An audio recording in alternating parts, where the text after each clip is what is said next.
আলাইকুম। আজকে রান্না করব কাঁচা টমেটো দিয়ে গুঁড়া মাছ। এখানে রসুন কুচি আছে, এখানে ধনে পাতা আছে, পেঁয়াজ কুচি আছে, কাঁচামরিচ আছে, কাঁচা টমেটো। এখন দেখেন সব আমি একে একে নিয়ে মেখে রান্না করব। দিলাম পেঁয়াজ, দিলাম তারপরে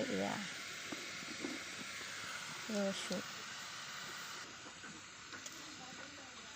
প্রথমে দিব স্বাদ মতন লবণ, হলুদ গুঁড়ো 1 চামচ,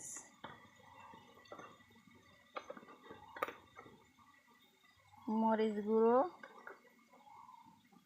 1.5 চামচ, দিব একটু তেল। তারপরে সুন্দর করে মেখে নেব।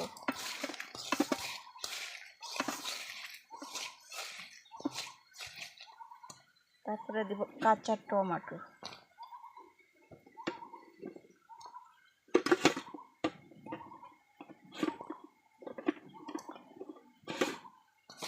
দিয়ে দিলাম টমেটো, সুন্দর করে মেখে নেব।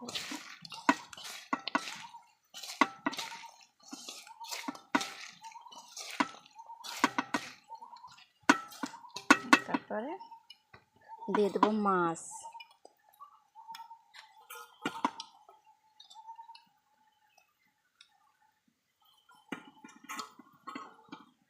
গুঁড়ো মাছ দিয়ে দিলাম। এবার দেব ধনে পাতা,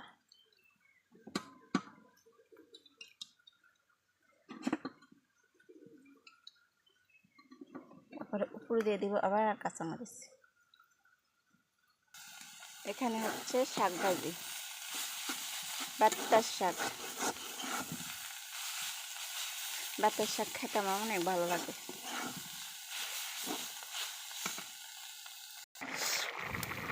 এখন দেখেন এই যে রান্না হচ্ছে।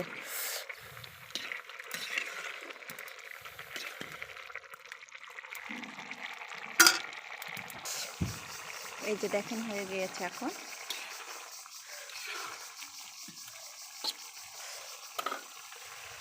আমার গুঁড়া মাছের তরকারি রান্না কেমন হলো কমেন্টে বলে দেবেন।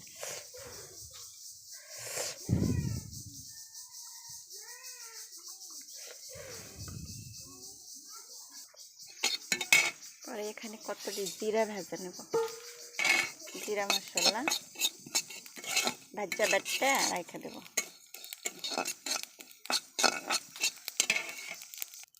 এখানে কতটি ধুনা নিয়েছি, ধুনা জিরা সব একটা করে বাটটা রেখে দেব। এই যে জিরা ভাজা হয়ে গেছে, আর একটু ধুনা নিয়েছি।